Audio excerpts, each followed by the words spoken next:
Speaking tonight, Mr. Obama's legacy is on the line, along with the future for millions who are living in the United States illegally, as a divided Supreme Court now wrestles with immigration and the power of the President of the United States.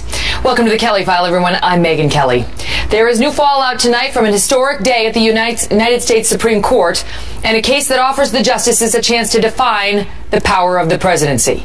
The 8 justices heard arguments today from lawyers for some 26 states and the House of Representatives, who say President Obama effectively trampled on the Constitution when he issued his executive action on U.S. immigration policies. With the stakes running high, thousands of protesters on both sides of the argument descended on the hearings today.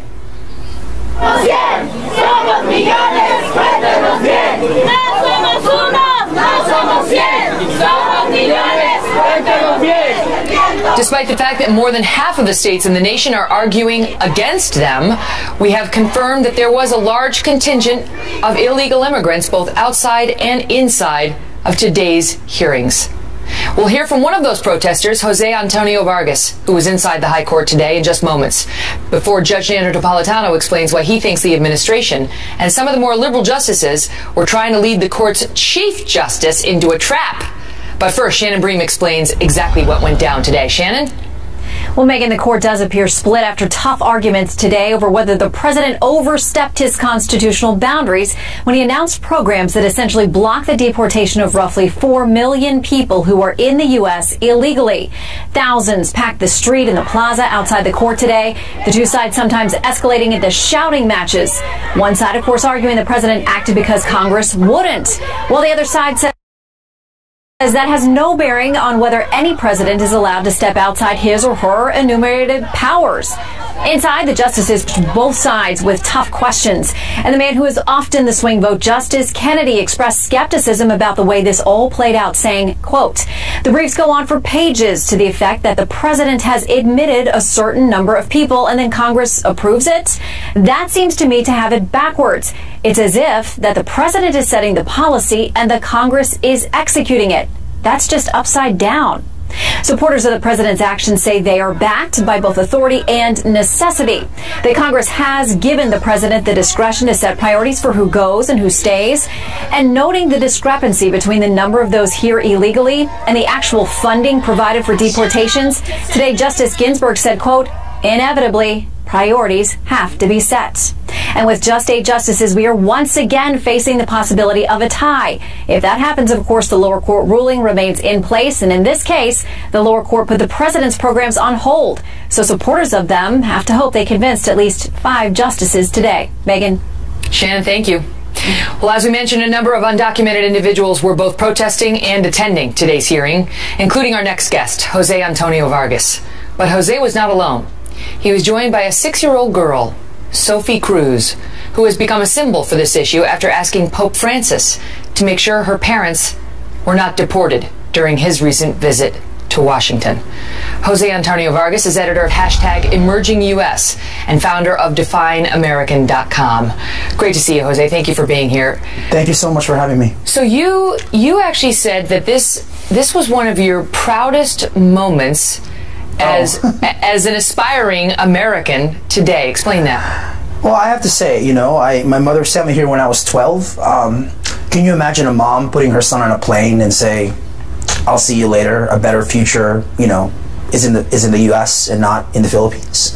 My mom made a tremendous sacrifice to do that. Right? That was almost 23 years ago. So to think that 12-year-old kid was inside the Supreme Court courtroom today. It still kind of boggles my mind. I have to say, it was probably the greatest honor of my life here in America was being inside that court and hearing the justices really debate this with a kind of intellectual rigor that is missing from the conversation about immigration from Donald Trump and Ted Cruz, for example. And I was seated next to Sophie Cruz the whole time, 6-year-old girl. Both of her parents are undocumented. She's a U.S. citizen.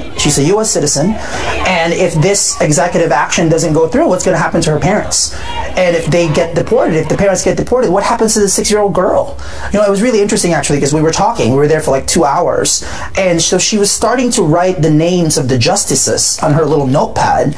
And she said to me, so how many votes do we need? And I said, well, we don't want it to be a tie. So like a 5, you know. It can't be a tie. It can't be a tie. Yeah, it can't be a tie for your side. I want to ask you, Jose, because you know what the argument is in part on the other side, which is without borders, we don't have a country. And if I get all absolutely. And the second piece of it is, what about all of those people who want to come and live in America, who have waited, quote, in line, who didn't break the laws and want to do it right? Are they getting the short end if this executive action goes through? So let's answer both of those points. One, absolutely a country has a right to define and defend its borders, right? I respect that, and I respect it so much that I outed myself as undocumented and said, okay, I'm here, been here since I was 12, what do you want to do with me? Well, Congress hasn't figured out what it wants to do with us. President Obama has deported more than 2.5 million of us. So then what? What do we do? And absolutely, I respect anybody who's waiting in line to come here legally. I would be more than happy to wait in line. You want me to wait 15 years, 20 years to be an American? Absolutely, I'll wait. But there has to be a process. And right now, there's no process. Fascinating. Jose, thank you for being with us tonight. Thank you for having me. Joining me now with more, Fox News senior judicial analyst Judge Andrew Napolitano, author of The Radical Expansion of Presidential Powers and the Lethal Threat to American Liberty. Judge, good to see you. Likewise, Megan. You know, he's right about sitting in that U.S. Supreme Court, which I did for 3 years covering the High Court. And, right. You know, I practice law, and I know obviously you're a judge. Let's just start on a good point, which is the amazing process by which we decide certain things in this country and the dignity with which we hash out our disputes compared to other countries that we see. Well, Jose saw today an extremely dignified oral argument, whatever side of this you're on. The 8 members of the Supreme Court devour the legal briefs and come in there fully equipped, with the exception of Justice Thomas, who prefers not to ask questions. They come in there fully equipped to challenge the lawyers, and by the manner in which they challenge the lawyers, they are challenging the other members of the court. That's right. They're trying to convince the other justices. Question, why do you think some were trying to set a trap for the Chief Justice? There really were 2 oral arguments today. I mean, there was one, but there were 2 parts to it. In the first part, it was very much 4 against 4. The 4 conservatives who I think were prepared to vote that the president doesn't have the authority to do this. No matter how it tugs at the heartstrings, Jose's story is a very, very sympathetic one. He's a unique individual. He's more American than he is Filipino, if I can say that, having spent most of his life here. And the 4 liberal justices saying the president did the right thing. He has the authority, and Congress has given him the authority. Then Justice Kagan said to the Solicitor General, that's an Obama appointee, and the government's lawyer, is there a way we could salvage the president's executive orders by tweaking some language here and there? And she said that knowing that the Chief Justice likes questions like that. He likes being creative, and he likes to be able to salvage things. And he went along with it, forgetting this is not a statute, this is not a law written by Congress that is presumed constitutional. This is the president making up a law. It is presumed unconstitutional. It is not their job to try and salvage it. So we might wind up with a law, something that has the effect of a law that Congress never approved, that the president drafted, that the U.S. Supreme Court tweaked. Because John Roberts thinks it's the right thing to try and tell me, it's whether the president had the power to do this. And yes, if they're divided 4-4, then Texas and the 26 states win, because they went in there with a win, and the president's executive action would fail. Correct. But they seem to be finding a way to get out of this on a technicality to say, you know what, you states, you don't even have a standing to be here. Do you think it's likely they're going to kick this case out by saying, we can't even hear this because you plaintiffs don't have the right to be here? And if so, what happens? I don't think that's going to happen, because the Chief Justice himself said you obviously have standing. You're being forced to give driver's licenses and spend money for people that you haven't budgeted. That's enough harm to give you standing, the right to sue, standing. What's the Constitution he needs requires? More than himself to reach that conclusion. I think it's 4-4 on whether the president exceeded his authority, and it's 4-4 on whether they're standing. The question is, does the Chief Justice do some cockamamie thing like he did with the Affordable Care Act, in order to try and save this. If he does not, and it stays at 4-4, then this dies. The president will have a field day as to what he can do in the next 8 months remaining of his term. The Attorney General from Texas told me on Friday that if Texas loses this case and President Obama wins, it'll go back down to Texas for a trial. So he thinks there'll be another bite at the apple, but I guess it depends on exactly what they say. Always a pleasure, sir. Thank you. Having a little patriotic moment there, thinking about the U.S. Supreme Court. It really is something everybody should do in the course of their lifetime. Go in there and sit and listen to an argument. You will be proud of the way our system works. This is like a couple. It's not like it's got a little kinks here and there in the system, but overall, we're doing all right there. Well, with only a little more than 8 hours from the first polls opening here in New York State, early indications suggest it could be a very good night for Donald Trump. But there's a bigger issue for Republicans on the horizon, and we'll tackle that when Rudy Giuliani joins us next. Plus, we're going to detail why Hillary Clinton and Bernie Sanders have now split with President Obama over who may really be responsible for the 9/11 terror attacks. Dr. Sebastian Gorka is here with his take on the president, and Mark Thiessen is here on the politics. And then a 19-year-old girl named Leslie Van Houten helped Charles Manson slaughter innocent people in a crime so horrifying it is still making headlines almost 50 years later. Now she may go free. The sister of Manson's victim, Sharon Tate, is here tonight to detail why she thinks this woman could kill again. Don't go away. Four of the Manson maniacs drove up secluded Cielo Drive in an old Ford. One of them, Tex Watson, got out and he climbed a telephone pole. He severed the wires. Already it started to sound like a horror movie. They climbed over this embankment and swarmed into the Tate household with commando-like precision and proceeded to rewrite criminal history in blood.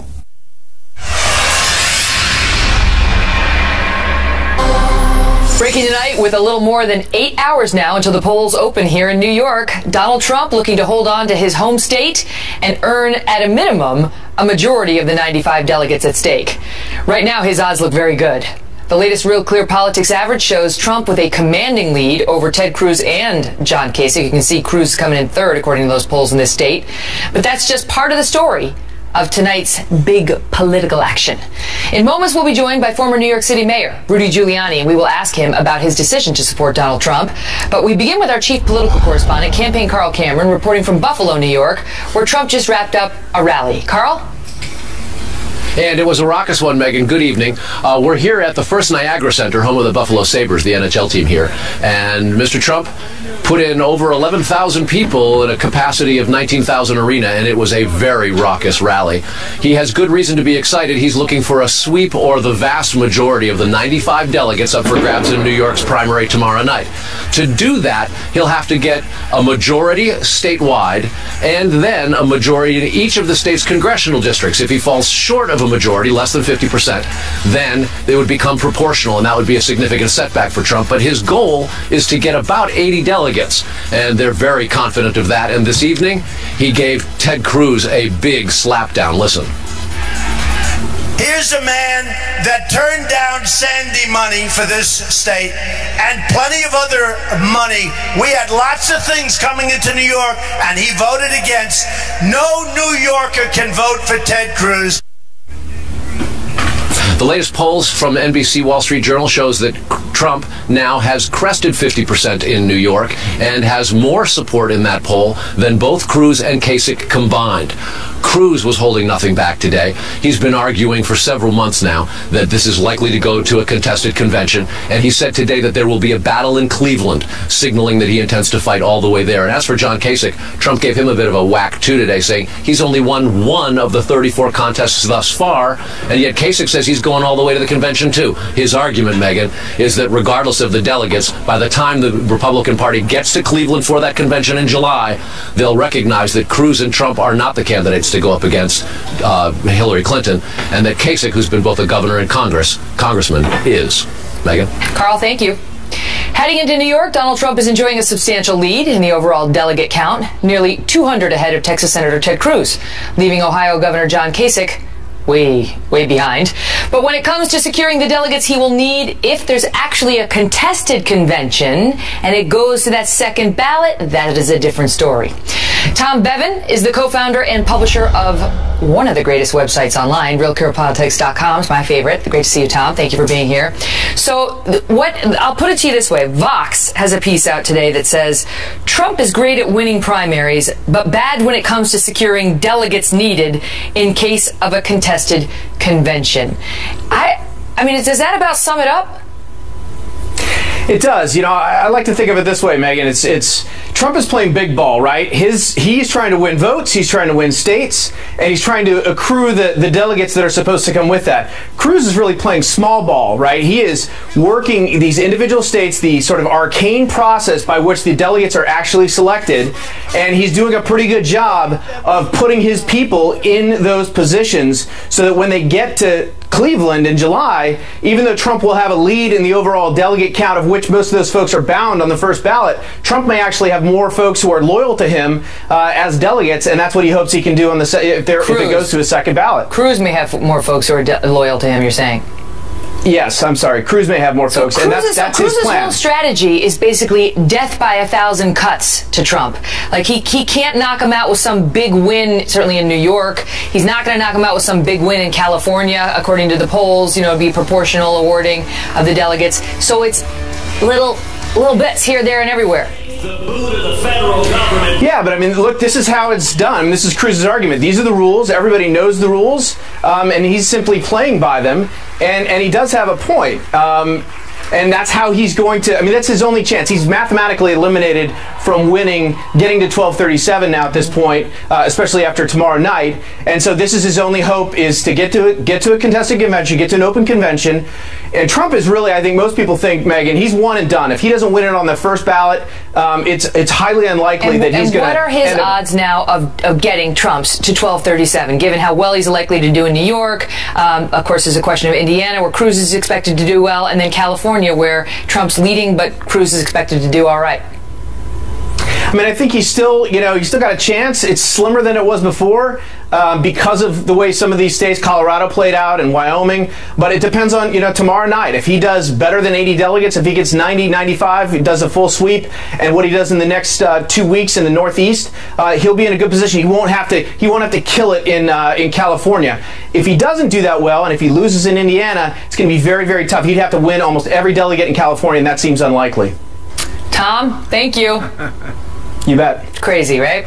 Joining us now, Rudy Giuliani, former mayor of New York City and a man who ran for president himself back in 2008. We were just talking about who would have thought New York State would be relevant? Who would have thought we would be coming down to New York and ultimately maybe even California to figure this out? You heard or Tom the convention. Say the magic number for Trump is likely over 80 delegates in New York. Do you think he'll make it? I think he'll go over 80. Okay. Yeah, the 53, 55 seems very solid to me. It's more of a question of how many of the congressional districts does he go over 50. He's probably going to do it in most. So he's going to probably come out of New York with somewhere between 80 and 90 delegates. And how do you like his chances of getting 1237 by June 7th, which is the last day of voting? I think they exist. I mean, they don't exist for Cruz. They don't exist for Kasich. The only person they exist for is Trump. And the one thing that is for sure, Trump is going to go in with a big lead. And with more votes. I mean, yeah, go ahead, sorry. So the Cruz legal argument is correct. Those are the rules. I'm playing by the rules. I'm making deals behind the scenes. That's all fine. The political argument is very bad, however. We have a Republican electorate that is angry at Washington for deal making, angry at the elite, and now we're going to reject the will of the almost majority of the Republican voters.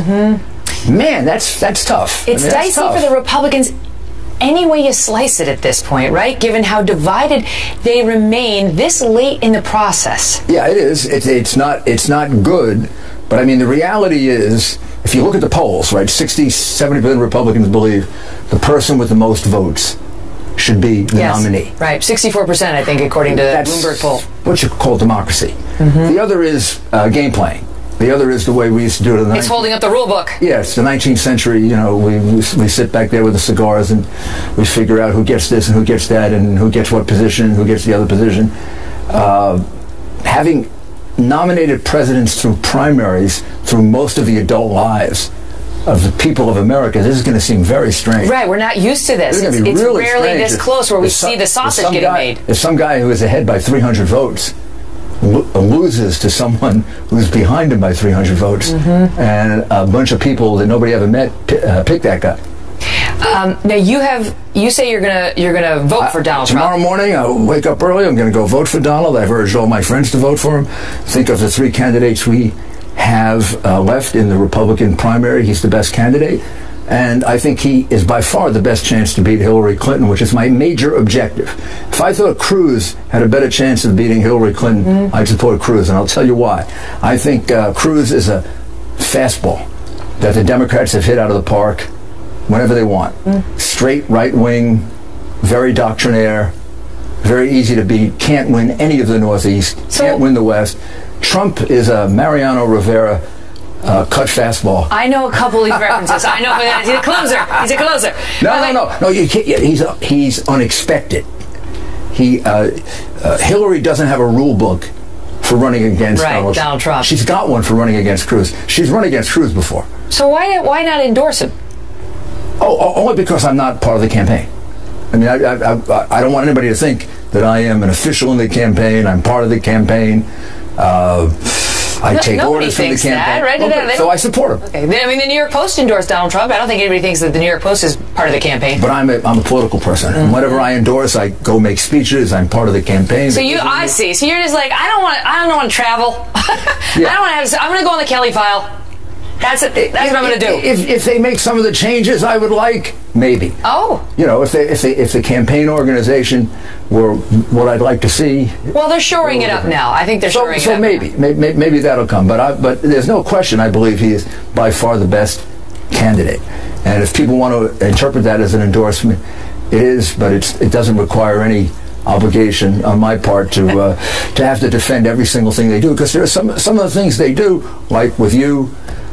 Like the statement about the Mexicans, things that I don't agree with. You know, I worked for Ronald Reagan, and I agreed with Ronald Reagan 8 out of 10 times, and that was enough. Right? And I love him. Right. And I agree with Trump about 8 out of 10 times. And he's also been a friend for 25 years, and I trust him. That counts for a lot. Yeah. Great to see you, Mr. Mayor. Thank you. Thanks for being here. Well, it was almost 50 years ago when Charlie Manson and his so-called family carried out one of the most horrifying crimes in American history. Now, one of the women who killed for Charlie may be about to go free. The sister of one of Manson's victims, Sharon Tate, who was 8.5 months pregnant when she was murdered, is here tonight on her fight to keep the Manson family and all of their associates behind bars. Plus, President Obama is headed to Saudi Arabia this week as the fight ramps up over the secret part of the 9/11 report and what it says about the Saudi royal family. Mark Thiessen and Dr. Sebastian Gorka are here next on that. Breaking tonight, tensions may be near a boiling point between the United States and Saudi Arabia, just 2 days ahead of President Obama's trip to the kingdom, as Democrats and Republicans alike push for the full release of the 28 pages of the 9/11 Commission report that remain classified. Charlie Rose of CBS News just asked President Obama what is in these pages tonight. Have you read it? You know, I have a sense of what's in there. Jim Clapper, our Director of National Intelligence, has been going through to make sure that whatever it is that is released is not going to compromise some major national security interest of the United States. Joining us now, Mark Thiessen, Fox News contributor, former chief speechwriter to President George W. Bush, and Dr. Sebastian Gorka. He is the Major General Horner Distinguished Chair of Military Theory at the Marine Corps University and the author of the brand new book, Defeating Jihad, The Winnable War. Great to see you both. Dr. Gorka, let me start with you on this. What is your take? Because in some circles it's very controversial about whether these 28 pages should be declassified. Is it a good idea or no? Look, when you've had, Megyn, both Republican and Democrat congressmen say that these pages should be released, and congressmen who've actually read those pages, I think the argument of the administration is lost. We need to know what was the exact involvement. There are lots of stories floating around of Saudi embassy officials assisting some of the hijackers, at least 2 of them located in San Diego. video. We need to know that. There needs to be justice for the victims of 9/11. And I think after 15 years, now could be the time to declassify these 28 pages. Mark, if what's in the pages suggests that the Saudi government or top officials in some way were behind 9/11 or had a substantial role in 9/11, don't we need to know that, or is that something it doesn't serve us to know? Well, I think it does serve us to know the details of it to the extent that it doesn't compromise sources and methods or hurt our national security. Two administrations, both the Bush and Obama administration, decided that it would hurt our national security. I haven't seen the 28 pages, and neither has Dr. Gorka, so we don't know what's in them exactly. But we already know that Saudi Arabia was turning a blind eye to terror and was even, in some ways, complicit in terror. I mean, Saudi Arabia was one of 3 countries on the face of the earth that recognized the Taliban regime in Afghanistan that was harboring al-Qaeda. In 2003, Vice President Cheney gave a speech, and I'll read you what he said. In Saudi Arabia, fundraisers and facilitators were providing money and logistical support to al-Qaeda. So these are things that we already know. We don't know all the details. But President Bush, what he did was he made an ultimatum to the world. He said, you are either with us or you're with the terrorists. And he gave a choice to countries like Saudi Arabia, and they choose to be with us. And they're now a very important counterterrorism partner.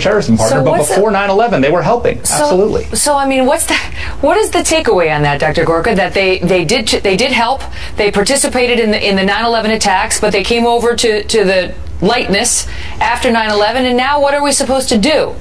Look, the reality is Saudi Arabia, like Pakistan, is a fundamentally schizophrenic nation. We know that they cut a deal with the jihadists in 1979 after the siege of Mecca. We know that elements of the regime have been supporting or funding jihadi organizations around the world. But we need them still. We need the Saudis. Right, but that doesn't mean as a government they're all bad guys. They're just conflicted and they're schizophrenic, and they need to get their house in order and decide whether they can clean internally their house and make sure they're on our side against the jihadists. They've been kind of half pregnant for the last 15 years, So it's like dealing with Sybil. You remember Sybil, the movie where she had all the personalities inside of her? So like the bad and then the good. And we don't know which one we're getting, but we've decided that we need to sort of pretend that it's all good because they can provide some benefit to us. But Mark, I ask you,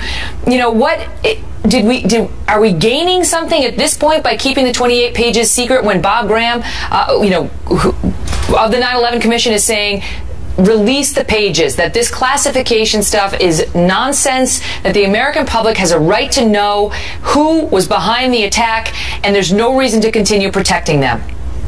Well, I think that's probably true. Again, as long as it doesn't compromise sources and methods. And Bob Graham has seen the document, so he knows better than either of us as to what's in it and whether it would compromise sources and methods. But there are other people in senior positions who disagree. I can't make a judgment on that based on having not seen the document. But we do know that the 9/11 Commission found that the Saudi government, as an institution, and senior officials did not participate in the 9/11 attacks. But that was worded very carefully.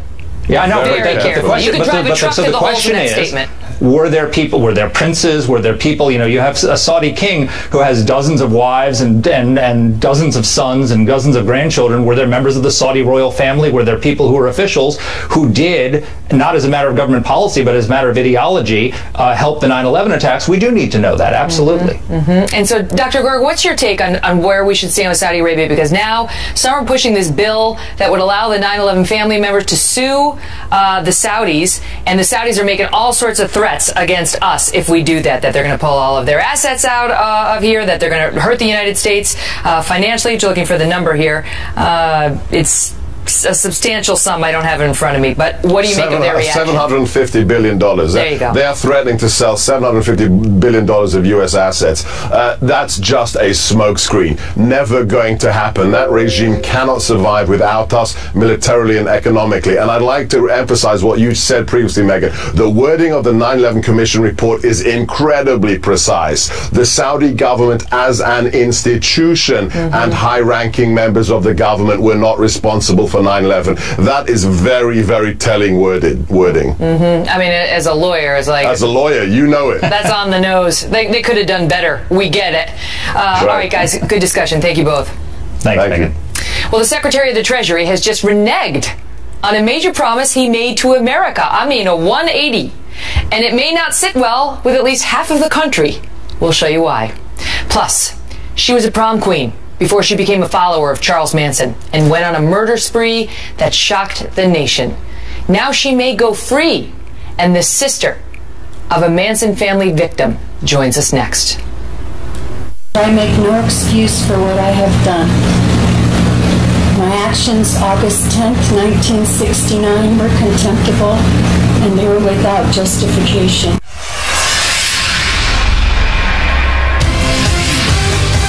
Developing tonight, outrage from the families of Charles Manson's victims as one infamous cult member could soon walk free.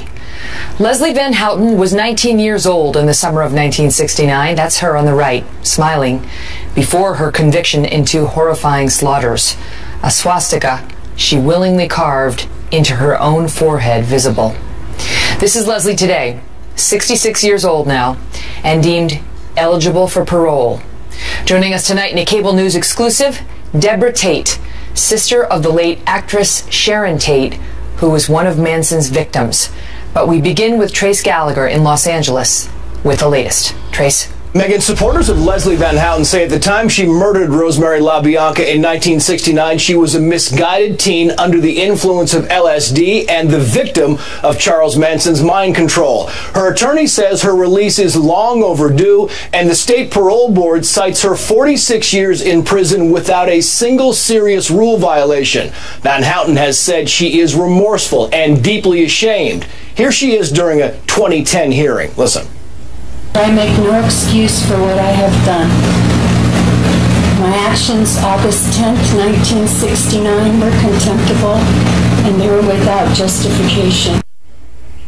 But the Los Angeles County District Attorney, several LaBianca family members, and many others are trying to block her release, reminding the public that Van Houten was among the so-called Manson family members who invaded the home of Leno and Rosemary LaBianca and fully participated in the gruesome double murder. During her 1971 trial, Van Houten spoke in chilling detail, saying she held down Rosemary LaBianca as her husband was being stabbed to death, and then testified how she and Patricia Kenwinkle finished the job, quoting here, "And I took one of the knives, and Patricia had one knife, and we started stabbing and cutting up the lady." Van Houten alone stabbed Rosemary LaBianca 14 times. Now LaBianca's stepdaughter says, quote, "My father will never be paroled. My stepmother will never get her life back." Van Houten's release still needs the approval of state parole board lawyers and Governor Jerry Brown. Last year, Brown refused to sign the release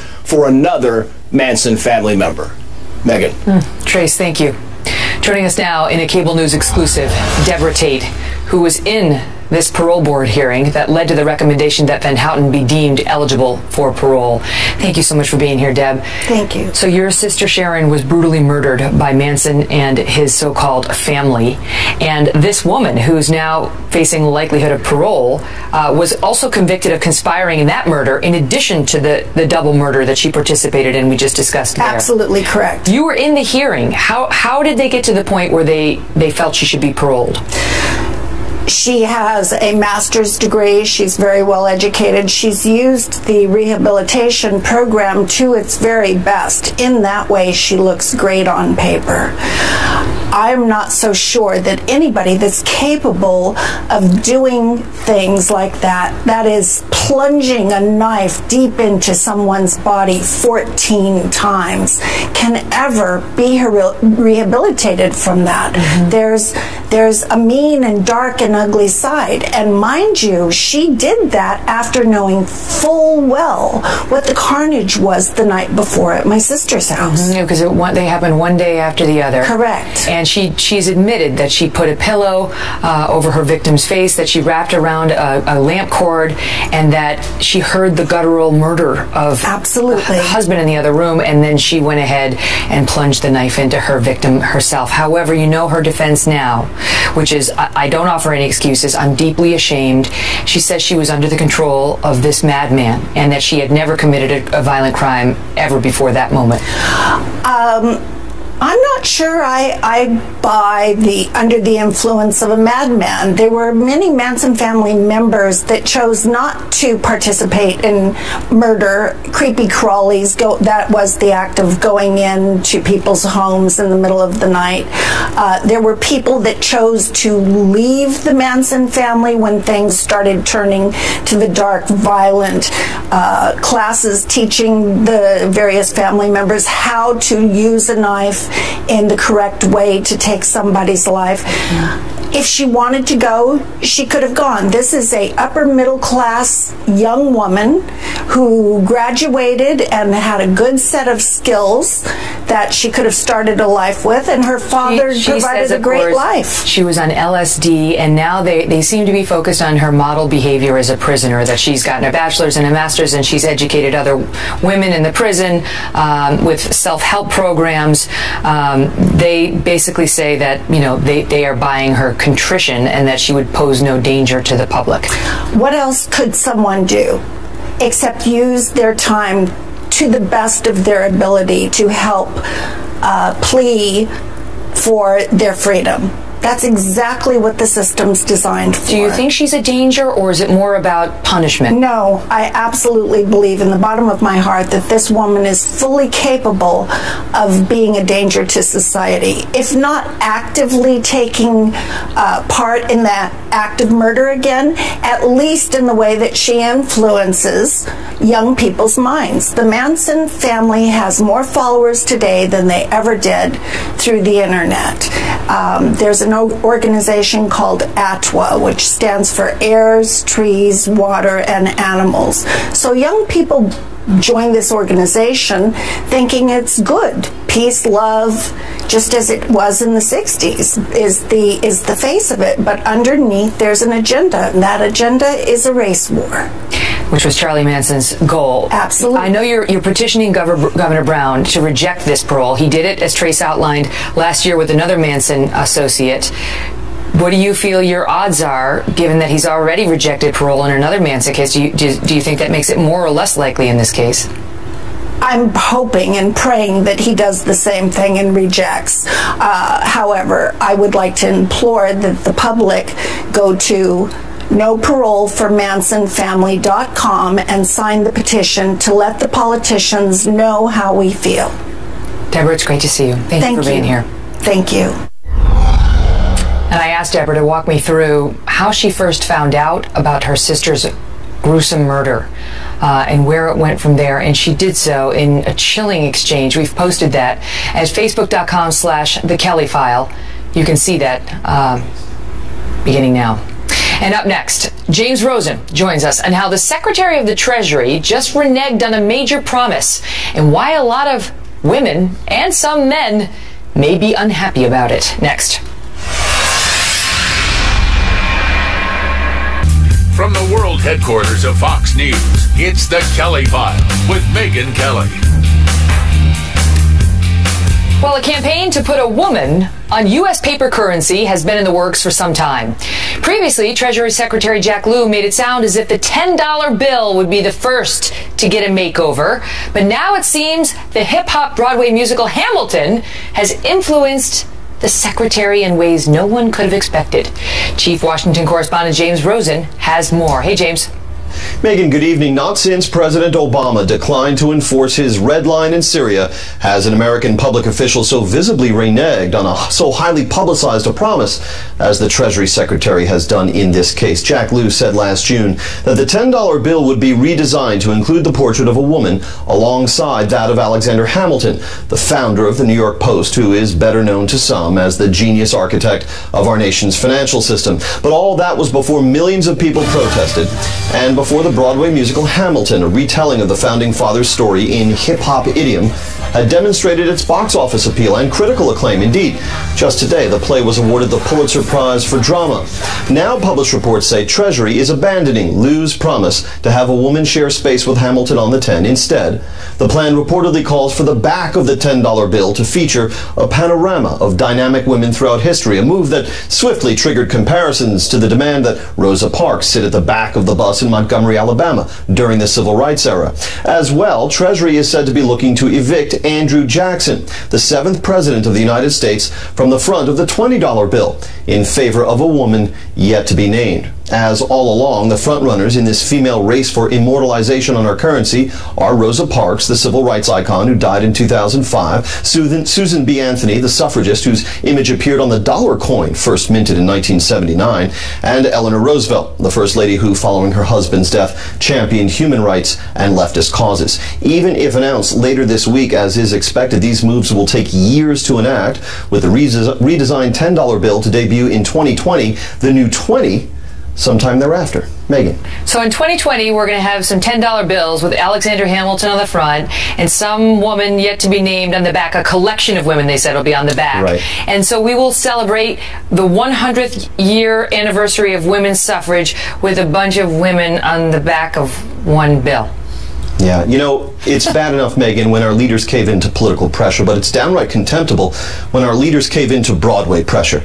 I mean, Jesus Christ superstar, you can almost see tipping the scales of justice here, the invisible jazz hands of the elites. Where could this go next? You know, it's this little 9-year-old girl, Sophia, started this movement. She wrote, "I think putting a woman on the back of the bill would make women seem less important." You think? Great to see you, James. Always a pleasure. Likewise. Thank you, Megan. We'll be right back. File right here for complete coverage of the battle for New York. We will be live as the polls close here in the Empire State, and we'll have live reports and complete coverage from Britt Hume, Stuart Stevens, DNC Chairwoman Debbie Wasserman Schultz. That ought to be interesting. It was the last time. See you then. Now, I care deeply about, there are a whole range of progressive causes that I will continue to fight for as long as I have a breath. I believe in a society that, you know, is doing something about climate change in an aggressive way. I believe in a society in which every child is able to get a decent education and opportunity. I believe that everybody should have health care in a society this wealthy. It's not a privilege. It's a right. I believe that you know, our criminal justice system is flawed in a whole range of ways. You know, a couple of weeks ago, or maybe it was last week, I had lunch with a sampling of the people that I've pardoned for nonviolent drug offenses. And I've got a woman sitting next to me who, at a very young age, in her early 20s, was sentenced to life in prison for a nonviolent drug offense. It's crazy. It makes no sense. It was unjust and counterproductive. And leaves huge scars not just in that woman's family and her children, but in our society as a whole. So there are a whole bunch of things I've done as president, and I intend to continue to do and to advocate for. Those are not things, though, that typically a Supreme Court justice is in a position to get done. They don't have taxing power. They don't necessarily have the expertise to be designing programs to get at the things that we care about. And so I do have a modesty in terms of my expectations for what the court should do. But I want the court to do what it should do really well. I want a court that does believe that equality under the law is equality under the law, not just the words, but that it is operationalized, that it's real. I want a court that is treating a poor, indigent criminal defendant the same as a wealthy criminal defendant. And the justice is blind with respect to, she agrees with me. So modesty in the scope and the nature of what the law is, but doing really well what the court is designed to do. That's what I'm looking for in a justice.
Good evening, everybody. As President and Commander-in-Chief, my top priority, above all else, is the security of the United States and the safety of the American people. And that means preventing terrorist attacks, and at the moment, it is focused on making sure that we are dismantling and destroying the ISIL network. I just met with my National Security Council as part of our regular effort to review and constantly intensify our campaign against ISIL. And I want to thank Director Brennan and everybody here at the Central Intelligence Agency for hosting us and for their critical contributions to this fight. In late February, at our meeting at the State Department, I directed my team to continue accelerating this campaign on all fronts, and we have. This remains a difficult fight and a complex one, involving many countries and different communities in Syria and in Iraq. It is a military campaign and a counterterrorism effort, but it also depends on a whole range of political issues that face these two countries. As we've seen so tragically, from Brussels to Istanbul to Iraq, where ISIL slaughtered children watching soccer, these depraved terrorists still have the ability to inflict horrific violence on the innocent, to the revulsion of the entire world. With attacks like these, ISIL hopes to weaken our collective resolve. And once again, they have failed. Their barbarism only stiffens our unity and determination to wipe this vile terrorist organization off the face of the earth. Today, on the ground in Syria and in Iraq, ISIL is on the defensive. Our 66-member coalition, including Arab partners, is on the offensive. We have momentum, and we intend to keep that momentum. Our air campaign, more than 11,500 strikes so far, continues to pound ISIL targets. It's harder than ever for them to move and for their masses to, mass forces. When they try, we take them out. ISIL still has managed to advance in some areas of Syria and Iraq, but it has not had a single successful major offensive operation on the ground there since last summer. So it's been nearly a year since they were able to. We continue to take out their leaders, their commanders, and those plotting terrorist attacks. For ISIL's leadership, it has been a bad few months. Coalition forces captured Abu Dawood, a leader of its chemical weapons program, giving us critical information that's allowed us to unleash more strikes against those sites. We have removed Abu Sarah, ISIL financier in Iraq, Haji Iman, their finance chief, Izzat al-Jabouri, an ISIL figure in northern Iraq, not to mention a number of top foreign terrorist fighters. They are off the field. And in the days and weeks ahead, we intend to take out more. Every day, ISIL leaders wake up and understand that it could be their last. With coalition support, local forces continue to push ISIL back in Iraq. In Anbar province, Iraqi forces have consolidated their gains around Ramadi and pushed up the Euphrates River Valley, liberating several villages from ISIL and retaking parts of the town of Heat. In a recent offensive in the Tigris River Valley, Iraqi forces have pushed towards Mosul. And as Secretary Kerry made clear in his visit to Baghdad last week, we will continue to assist Iraq, and so must the entire world, as it works to stabilize liberated areas and promote governance and development that is inclusive of all Iraqi communities so that ISIL cannot return. Meanwhile, in Syria, a coalition of local forces, some backed by U.S. Special Operations Forces, continue to make progress, pushing ISIL out of the strategic town of al-Shadidi. ISIL was dug in there, and that battle was expected to last several weeks. Instead, ISIL was defeated in several days. With this, we've severed a critical supply line between ISIL strongholds of Raqqa in Syria and Mosul in Iraq, tightening the squeeze on ISIL in both areas. In this offensive alone, these local forces in Syria have pushed ISIL out of about 2,800 square miles.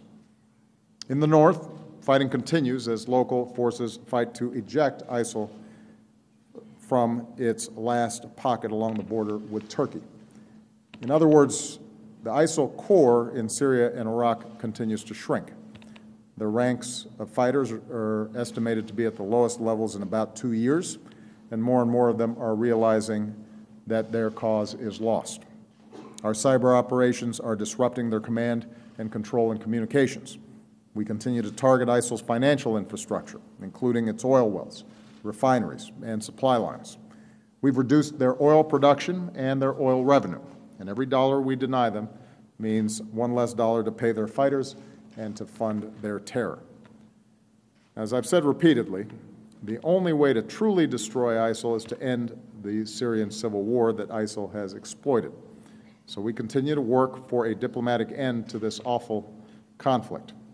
The cessation of hostilities in the Syrian civil war has largely held for about 6 weeks. It has reduced the violence, although not eliminated it. But that reduction is meaningful, and it's allowed some humanitarian aid to reach the Syrian people.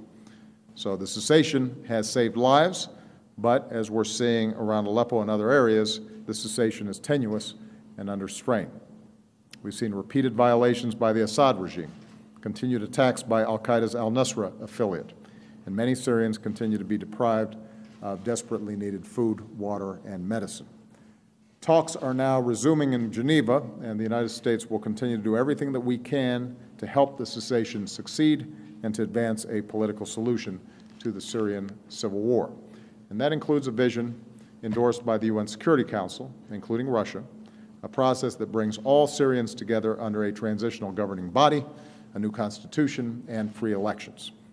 The United States recognizes, as do people all across Syria, that such a process must include a transition away from Assad.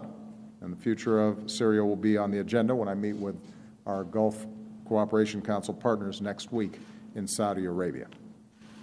Beyond Syria and Iraq, we continue to go after ISIL wherever it tries to rear its ugly head. We're helping partners strengthen their security forces from Africa to Afghanistan. As we, our allies and partners, have made it harder for foreign terrorists to reach Syria and Iraq, we've seen an uptick in the number of ISIL fighters heading to Libya. So we're going to continue to use the full range of our tools to roll ISIL back from Libya while assisting the new and nascent Libyan government as it works to secure their country. I do want to point out that even as we work to destroy ISIL, we continue to go after the remnants of al-Qaeda that still pose a significant threat to U.S. interests, our allies, and the homeland. In Syria, we targeted a senior leader of al-Nusra, Abdul Faras al-Suri. In another strike in Syria, we took out 5 other al-Qaeda operatives. In Yemen, our recent strike against a training camp used by al-Qaeda in the Arabian Peninsula took out dozens of terrorist fighters. In Somalia, we took out a senior leader of al-Shabaab, Hassan Ali-Dori, who was responsible for the attacks that killed innocent civilians, including Americans. So once again, we're sending a message. If you target Americans, you have no safe haven. We will find you. And finally, we will continue to work closely with our allies and partners, including in Europe, to stem the flow of foreign terrorist fighters and prevent attacks. I want to point out that our intelligence professionals and those of other nations have stopped numerous terrorist operatives in Syria and Iraq from entering Europe, thereby preventing attacks and gaining valuable intelligence. The world does not always hear about the success of our intelligence services, but it's a testament to the skills and tireless efforts of our intelligence professionals, and I want to make sure that the world does not forget it. Our team of experts, surge teams, recently returned from Brussels and Athens, and we're going to be sending teams to other countries so that we keep improving border security and screening of travelers and share more information. Because even the smallest gap, when critical information is not shared or when a potential terrorist slips through the cracks, can be deadly. And building on my invitation at our Nuclear Security Summit, we're going to continue to look for ways for intelligence services around the world to share more information against terrorist threats. So it's appropriate that we're here today. It gives me a chance to thank all the dedicated men and women across the CIA and our intelligence community, as well as every level of federal, state, and local government agencies who are involved in this effort They are working around the clock to keep us safe. They don't get a lot of attention, but their work is tough and it is critical, and I rely on it, and everybody up here relies on it in order to make informed decisions and to protect the American people. As the stars on the memorial wall here attest, many have given their lives so that we can live free. We're safer because of their patriotic service. And tomorrow, my National Security Advisor, Susan Rice, will address all the elements of our comprehensive strategy to destroy ISIL. That includes working with partners around the world to counter ISIL's hateful ideology, as well as protecting our homeland and working with communities here at home so that we stay resilient. In closing, I want to note that we're about to mark the 3 years since the bombing of the Boston Marathon. And once again, we'll remember the lives we lost and the survivors who continue to recover, to walk, and in many cases to run again. And I just want to remind the American people once again of what Boston taught us: how to be strong, how to be resilient. In the face of terrorists who try to spread panic, we have to refuse to give in to fear. We have to stay true to our values of liberty and diversity and openness. In the face of madmen who only know how to kill, we're going to keep on living our lives and trying to lift people up. We go to our stadiums, we cheer for our teams, we thrive in our cities, we run our races, as they will next week in Boston. In other words, we carry on. Terrorists like ISIL and Al-Qaeda, they can't destroy a great nation like the United States of America. I spent time before I came here at a science fair at the White House. You want to get a sense of why I'm always confident about America. Meet some of those young people and what they're creating, what they're inventing, the diseases they're trying to cure, the energy they're trying to generate, the hope that they want to bring and the light they want to shine to the entire world. That's who we are. You can't beat that. Across more than 200 years, we've prevailed over much greater threats than the one we pose now. So we are focused, and we are going to win, in large part because of outstanding work of individuals who are here today. But we should be confident about how effective not only our military and our intelligence and our diplomatic teams are, but the basic character of the American people. As long as we hold to that, we're going to be just fine. Thank you very much, everybody.